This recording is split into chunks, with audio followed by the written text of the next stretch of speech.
splitting the deck.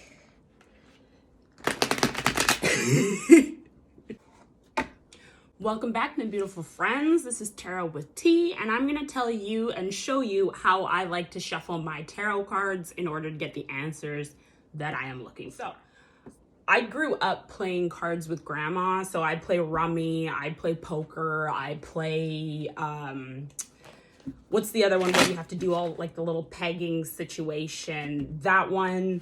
So I grew up shuffling cards quite a bit. So when I got into tarot, shuffling kind of came naturally. So split the deck into two, and then you're gonna basically pull one deck down, pull the other down, but simultaneously.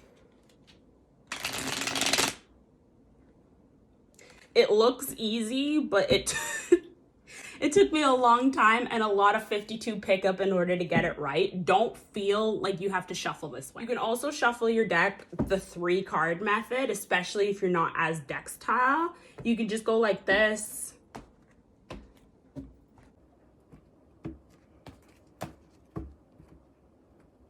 Until you feel you're ready to start pulling cards, and then Spirit might say, take the card in the middle. So you flip the card in the middle, and that's sort of how you get going on your tarot read. You can't do the splitting of the deck, especially when the tarot decks get pretty big. Like that's a big deck, and I have very small hands. So the idea of splitting the deck feels very cumbersome. So I sometimes take this deck, again, split it in two, and then I do a loose fall shuffle. It's not as tight as the other one, so I tend to do it quite a bit more. And it's not always that beautiful, but if the deck is too big to like split it properly and get it to like cut, that's okay too.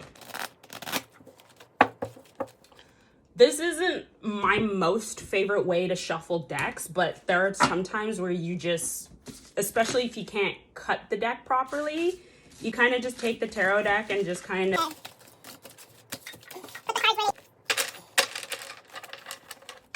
it's not as cute and it feels very childish, but it does get the job done. Or, okay, this is probably going to be my last one. Split the deck into a couple of different piles and then shuffle them smaller. Right? You can just shuffle them in 2 piles.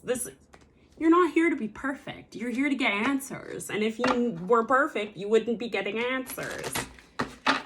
See? That's a little bit easier. And then you can throw them all in like that when you're done. Hand shuffling. Front. Pull out the card that flips over. I always say a little hello and hi to the ancestors and the angels that work with me before I even start doing tarot. I tend to do it by myself if I'm doing a tarot read for others, and then I just say a little, hey ancestors, I'm here in the house of so-and-so and so. They're really looking for answers towards da-da-da-da-da. And then I go ahead and shuffle in front of them, even though I tend to arrive to the person's house with pre-shuffled cards. I just find it makes the read a little bit more interesting for the person, and they get visuals from it, and I love the snapping of the cards. If you would like a personal tarot read, I do exist in the universe. Information will be down below.